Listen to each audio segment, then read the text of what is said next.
الحمد لله رب العالمين الصلاة والسلام على سيد المرسلين نبينا محمد وعلى آله وصحبه ومن تبعهم بإحسان إلى يوم الدين أما بعد معزز حاضرین، گزشتہ سے پہلے ہم نے یہاں پر اپنے درس کا سلسلہ روکا تھا۔ آخری درس میں ہم نے نماز کی فرضیت والی احادیث پڑھی تھی کہ نماز کب فرض ہوئی، اور جب فرض ہو گئی تو اب آگے سب سے پہلے اس بات کا ذکر کر رہے ہیں کہ جب نماز اسلام کے 5 بنیادی ستون میں سے ہے، بنیادی فرائض میں سے ہے، اور سب سے پہلے عقیدے کے بعد یعنی اشہد ان لا الہ الا اللہ و اشہد ان محمد رسول اللہ کے اعتراف کے بعد سب سے پہلا فریضہ نماز۔ نماز چھوڑنے والے کا کیا حکم ہے؟ اور اس پر بڑی ہمارے ہاں بھی پہلے سے بھی بڑی بحثیں ہیں، اور حقیقت میں اس طرح سے لوگ اس کو کچھ لوگ بیان کرنے لگے ہیں کہ میں تو سوچ رہا تھا کہ اس مسئلے کو چھوڑ دیا جائے، لیکن مختصر طور پر چند باتیں کہنا ضروری ہے۔ پہلی چیز تو ہمیں یہ جان لینا چاہیے کہ احادیث 2 طرح کی۔ ایک حدیث میں ہے کہ نماز کو چھوڑنے والا ایک سے بہت صاف نکلتا ہے کہ نماز کو جان کے چھوڑنے والا کافر، اور سلف میں بھی بعد میں بھی علماء ائمہ میں بہت سارے اسی کو کہتے ہیں کہ جو آدمی مسلسل نماز نہ پڑھے جان بوجھ کر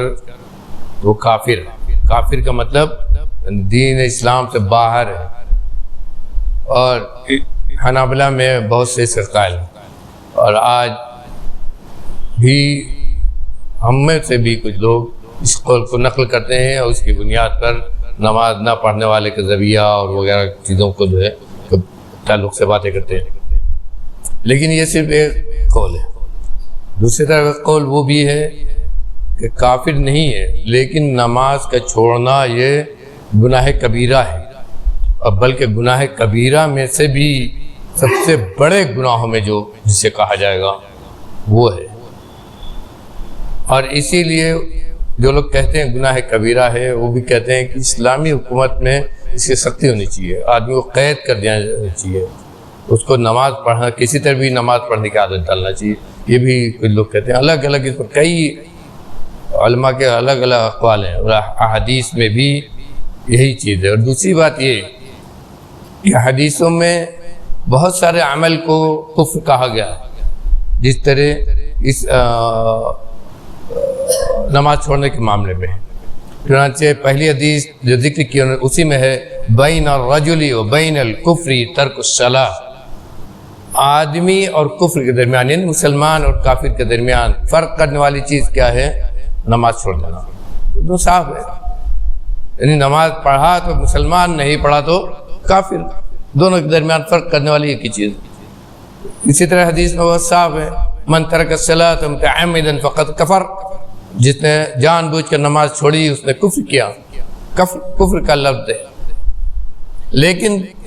دوسری طرف ایسی حدیثیں ہیں جس سے معلوم ہوتا ہے، اور جب ہم کفر کیا، یہاں ایک بات اور بھی سن لیں، جب ہم سنتے ہیں کہ کفر کیا تو گویا چاہے وہ کلمہ شہادت پڑھ رہا ہو لیکن نماز نہیں پڑھ رہا ہے، تو اس کا مطلب اس کا یہ کلمہ پڑھنا بیکار ہے، کفر کی طرف لوٹ گیا۔ گواہی دینے کے بعد، شہادتین کا اعتراف کرنے کے بعد اسلام میں جب داخل ہوا تھا، نماز نہیں پڑھی تو کفر کی طرف لوٹ گیا، کافر ہو گیا، وہ کفر کے لفظ سے سیدھے معلوم ہوتا۔ لیکن دوسری طرف ایسی بہت ساری روایتیں جن سے معلوم ہوتا ہے کہ وہ اسلام سے باہر نہیں جاتا ہے، نماز تو چھوڑنے والا چاہے جان بوجھ کر نماز چھوڑ رہا ہو، لیکن وہ اسلام سے باہر نہیں جاتا ہے، مسلمان ہوتا ہے اور گناہ کبیرہ کا مرتکب ہے۔ اور پھر اس میں بڑی علمی بحثیں ہیں جس کو ہم یہاں بیان بھی کریں تو بہت سارے لوگ سمجھ نہیں پائیں گے۔ جب گناہ کبیرہ کے اندر وہ چلا جاتا ہے، ہم یہ کہتے ہیں گناہ کبیرہ ہے یہ عمل، تو یہ اتفاق ہے سلف کا کہ گناہ کبیرہ کرنے والا کافر نہیں ہوتا ہے، یعنی دائرہ اسلام سے خارج جو ہے ایسا نہیں ہوتا ہے، بلکہ گناہ کبیرہ کا ارتکاب کرنے والا اللہ کا حکم ہے وہ چاہے بخش دے اور چاہے تو عذاب دے، اور چاہے تو کچھ دن کے لیے عذاب دے، اس کے بعد جنت میں سے داخل کرے۔ لیکن یہ ہم کہیں کہ وہ ان کفار میں سو جاتا ہے کہ جنتی بھی نہیں جائے گا، جہنمی میں ہمیشہ رہے گا، سلف اس کے قائل نہیں ہے۔ یہ خوارج کا مسلک ہے، اور اسی خوارج کے اسی موقف کو لے کر آج جو داعش اور اس طرح کے جو چیزیں جس کو ہم تشدد کہتے ہیں، اس طرح کی چیزیں خود ہم لوگ کے یہاں پھیلی ہوئی ہیں، ڈائریکٹ آدمی پر حکم لگا دیا جاتا ہے کہ جنت میں نہیں جائیں گے، یہ ساری چیز وہیں سے پھیلی ہوئی ہے۔ یہ اس کے سلف کا جو موقف اس کے خلاف ہے۔ یہاں دونوں قسم کے دلائل ہیں، اور اس لیے یہ ایک دم خاص کر کے کہہ دینا کہ نماز کو چھوڑ دینے والا، جان بوجھ کر نماز چھوڑنے والا اسلام سے باہر ہو جائے گا، کافر ہو جائے گا، یہ میرے بھائیو صحیح نہیں، چاہے اور بہت سارے علماء اس کو کہتے ہوں۔ یہ ہم کہہ سکتے ہیں، کہیں گے کہ وہ ایسا گناہ کبیرہ ہے کہ اللہ کے اس کی پکڑ ضرور ہوگی، اللہ کے پھر وہ مشیت میں ہے، چاہے تو اللہ تعالیٰ اپنی رحمت سے اس کو معاف کرے، اور چاہے تو اس کو جہنم میں ایسے بھی ہیں جو جہنم میں جائیں گے، کچھ دن تک جہنم میں رہیں گے، اس کے بعد اللہ رب العالمین کی رحمت سے ان کو معاف کرے گا اور نکال کے جو کسی کی شفاعت سے، نبی کی شفاعت سے، مسلمانوں کی شفاعت سے، خود اللہ رب العالمین بہت سارے اپنے بندوں کو جہنم سے نکال کر جنت میں داخل کرے گا۔ تو اللہ کی رحمت بھی اس کی معافی ہو سکتی ہے، لیکن سوچئے کہ پھر کتنا بڑا گناہ، اس کے بعد بھی سوچئے کتنا بڑا یہ گناہ ہوا، چھوٹا کوئی معمولی چھوٹا گناہ نہیں ہوا۔ آدمی کو اگر اللہ کا ڈر ہے، اس کے جنت و جہنم پر ایمان ہے، جہنم کے عذاب کا ڈر ہے، تو خود سوچ سکتا ہے کہ کتنا بڑا یہ گناہ ہوا کہ جان بوجھ کر نماز نہ پڑھنے سے جہنم میں اس کا جانا یہ بالکل عین ممکن ہے، عین ممکن ہے کہ اللہ رب العالمین اس کو جہنم میں داخل کر پھر اس کی رحمت ہو بخش۔ اور اسی لیے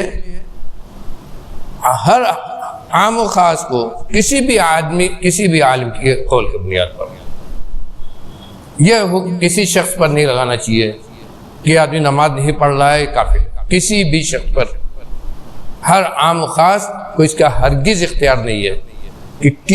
کسی بھی بحث کرتے ہوئے کسی کے بارے میں ہم یہ کہہ دیں کہ یہ تو نماز پڑھتی نہیں ہے، آتی نہیں مسجد میں، اس لیے کافر ہے۔ یہ کسی کے اختیار نہیں ہے، یہ علماء کا کام ہے، یہ علماء کا کام ہے۔ اس لیے کہ ایسے معاملات میں سلف کا مسلک یہ ہے کہ پہلے اس آدمی سے توبہ کرائی جائے گی، اس کے اوپر دلیل حجت تام کی جائے گی۔ اگر وہ یہ مانتا ہے کہ نماز فرض ہے اور نماز اسے پڑھنا ہے، نماز کی فرضیت کے انکار نہیں کر رہا ہے، لیکن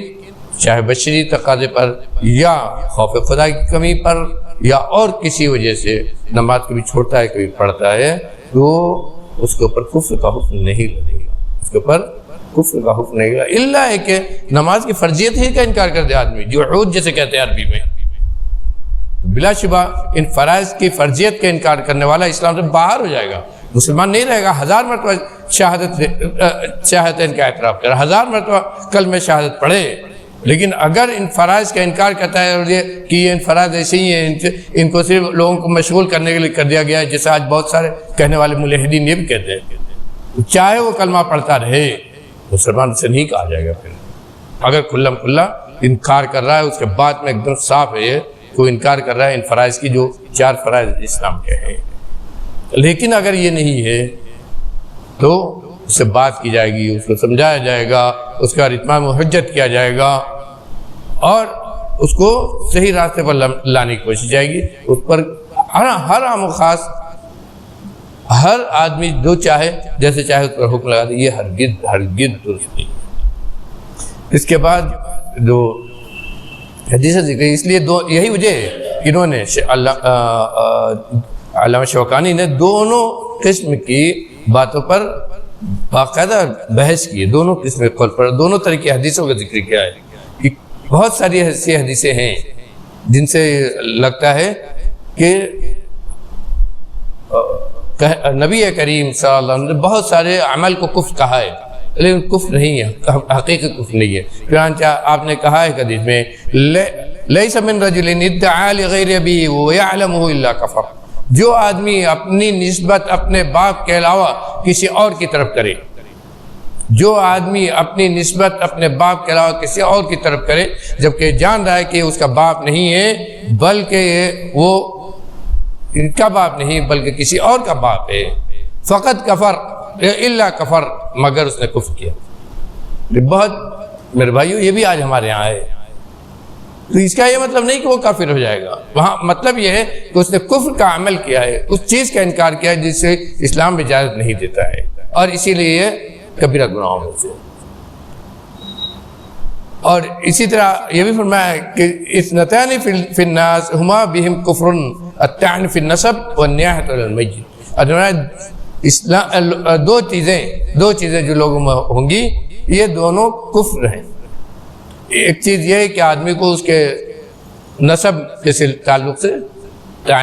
تشنیع کی جائے، اس کو ذلیل کیا جائے کہ تمہارا نسب تو بہت چھوٹا ہے، تم تو فلاں کے لڑکے ہو، تمہاری نسبت ایسے گھڑیا آدمی سے ہے، اس طرح کی اگر بات کوئی آدمی کرتا ہے، یا میت پر چیخ پکار کر کے نوحہ کرتا ہے، تو کہا کہ یہ دونوں کام کفر ہے۔ یہاں بھی کفر مراد وہ کفر حقیقی نہیں جو اسلام سے خارج کر دے، یہاں بھی کفر مراد عملی کفر سے کہتے ہیں، یعنی کفریہ عمل ہے وہ۔ انہی چیزوں پر محمول کیا گیا ہے، اس کو رکھا گیا ہے کہ جو آپ نے کہا کفر ہے نماز چھوڑنا، تو یہاں بھی مراد ہی کہ عملی کفر ہے، عملاً وہ کافروں والا عمل کر رہا ہے، عملی طور پر جو کافر کہہ تو رہا ہے اشہد ان لا الہ الا اللہ و اشہد ان محمد رسول اللہ، لیکن عملی طور پر پریکٹیکلی اس کا عمل کیا ہے؟ کافروں والا عمل ہے۔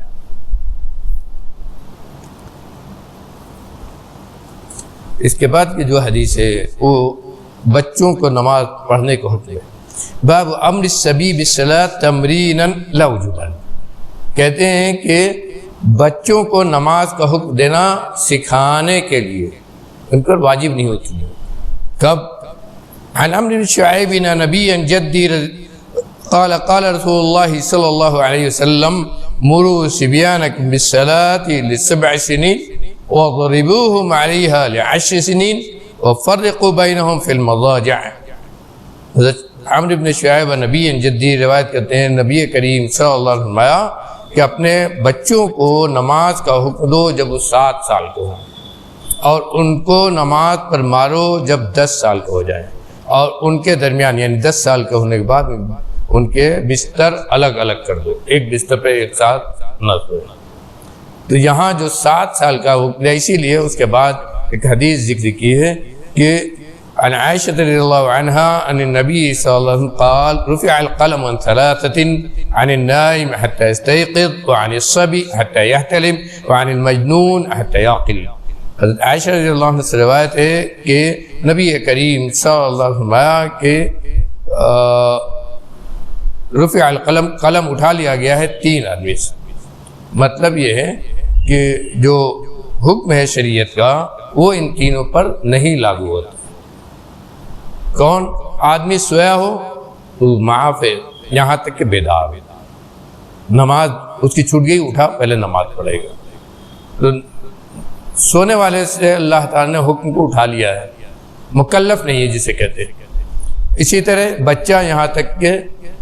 بالغ ہو جائے، یعنی بالغ ہونے سے پہلے یہی چیز ہے، بچہ بالغ ہونے سے پہلے وہ اس کو مکلف نہیں ہے، اس کے اوپر اللہ کا حکم نہیں ہے، فریضہ اس کے اوپر نہیں ہے۔ وعن المجنون حتی یعقل، اور پاگل جب تک پاگل ہے تو اس کے اوپر حکم نہیں ہے شریعت کا، فریضہ نہیں عائد ہوتا ہے، مکلف نہیں ہے یہاں تک کہ اس کی عقل لوٹ آئے۔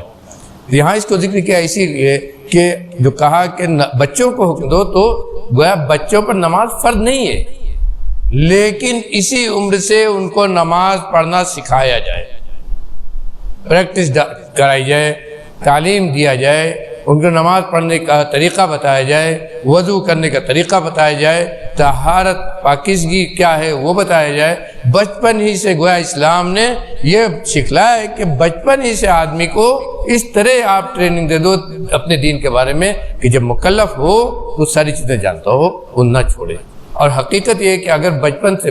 بچوں کو نماز پڑھنے کی ترغیب دی جائے، ان سے بتایا جائے اور نماز کی اہمیت سمجھایا جائے، پڑھنے کی عادت ڈالی جائے، تو مکلف ہونے کے بعد خود ہی نماز پڑھیں، عادت ہوگی ان کی، عادت ہوگی ان کی۔ تو